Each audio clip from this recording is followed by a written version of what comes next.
చేస్తాము.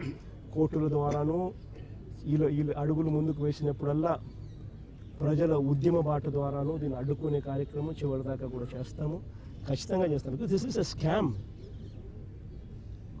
Government land, government బిల్డింగులు, government staff, government equipment, government జీతాలు, ప్రైవేట్ వానికి పేరు, మళ్ళా మోసం చేసేందుకు డైవర్షన్ చేసేదానికి ఈయనకి ఏమంటాడు? గవర్నమెంట్ పేరు మాత్రమే పెడతామని అంటాడు. రేపు పొద్దున హెరిటేజ్ కంపెనీకి గవర్నమెంట్ పేరు పెట్టి కింద చిన్న హెరిటేజ్ అని పెడితే హెరిటేజ్ గవర్నమెంట్ అయిపోతుందా? అందరూ ఆలోచన చేయాలి. మోసం చేయడానికైనా హద్దు పొద్దు ఉండాలి కదండి. ఏదైనా కానీ మరీ చెవులో పూలు పెట్టేదానికి అంత ఎట్ట కనపడుతున్నామండి ఎవరికైనా కానీ ప్రజలంటే. మరి ఇది దారుణంగా చెవులో పూలు పెడితే ఎట్ట? సూపర్ 6 ఒక మోసం, సూపర్ 7 ఒక మోసం, ఇంతకుముందు ఎన్నికలప్పుడు జగన్ ఇచ్చేటివన్నీ కాక అడిషనల్గా సూపర్ 6 చేస్తాను, సూపర్ 7 చేస్తానని. ఈరోజు పలావ్ పోయింది, పెడతానన్న బిర్యానీ పోయింది. ప్రజలు పూర్తిగా రోడ్డు మీద రోడ్డును పడిన పరిస్థితులు ఈరోజు కనిపిస్తూ ఉన్నాయి. అభికథ దేవుడు ఎరుగు. చదువుకుంటున్న పిల్లలకు ఫీజు రీయింబర్స్మెంట్ లేదు. ఈ డిసెంబర్ వస్తే 8 క్వార్టర్లు.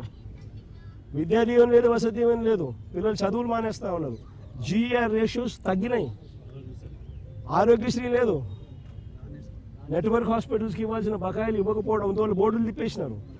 మరోవైపు గవర్నమెంట్ హాస్పిటల్ పరిస్థితి ఇది, అది కూడా ప్రైవేట్కి ఇచ్చేస్తున్నాడు.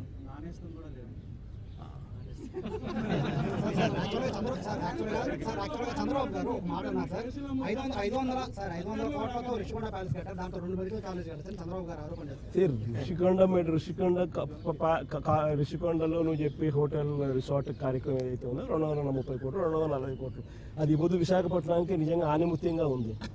అదే చంద్రబాబు నాయుడు యోగా కోసం, యోగా గుర్తుందా? యోగా అనేది గుర్తుందా? ఒక్కరోజు ప్రోగ్రామ్ యోగాకు ఖర్చు పెట్టిందంట 330 కోట్లు. 330 కోట్లు. కనీసం నేనన్నా 240 కోట్లు పెట్టి బ్రహ్మాండమైన బిల్డింగ్ కట్టి విశాఖపట్నానికి తలమానికంగా ఉంది ఆ బిల్డింగ్. ఈ పొద్దు కూడా పోయినాను అనుకో, ఆ బిల్డింగ్లోకి ఎవరైనా పోయి చూస్తే విశాఖపట్నం అంతా పోయిన టూరిస్ట్ ప్లేస్ కింద కనపడుతుంది. అటు పెద్ద పెద్ద వాళ్ళందరూ దాంట్లో వచ్చి ఇప్పుడు గవర్నర్ గారు పోయినారు అనుకో, మోడీ గారు వచ్చినారు అనుకో, లేకపోతే పుతిన్ వచ్చినాడు అనుకో, లేదా రష్యన్ ప్రెసిడెంట్ పుతిన్ వచ్చినాడు అనుకో, ఎక్కడ పెడతారు? బ్రహ్మాండమైన రాజభవనం లాంటి బిల్డింగ్ అది. 230 కోట్లతో కట్టినందుకు మాన్యుమెంట్ అక్కడ తయారైంది. వేరే ఇక్కడ ఒకరోజు యోగా, ఒకరోజు 330 కోట్లు, 330 కోట్లు ఆవిరి. దాన్ని ఏమంటారు? స్కామ్ కాకపోతే అది నా మాటలకి అయ్యే ఖర్చు. పోయి ఆ మాటలకు ఎంత ఖర్చు పెట్టాను ఒకసారి మీకు అందరు కూడా ఏఐ ఉంది కదా, ఒకసారి అమెజాన్లో పోయి కొట్టండి ఒకసారి, మ్యాట్ ఖర్చు ఎంత అవుతుంది, వీళ్ళు ఎంత ప్రొక్యూర్ చేసినారని చెప్పి చూస్తే 50% తక్కువ ఉంటే నన్ను అడగండి. National media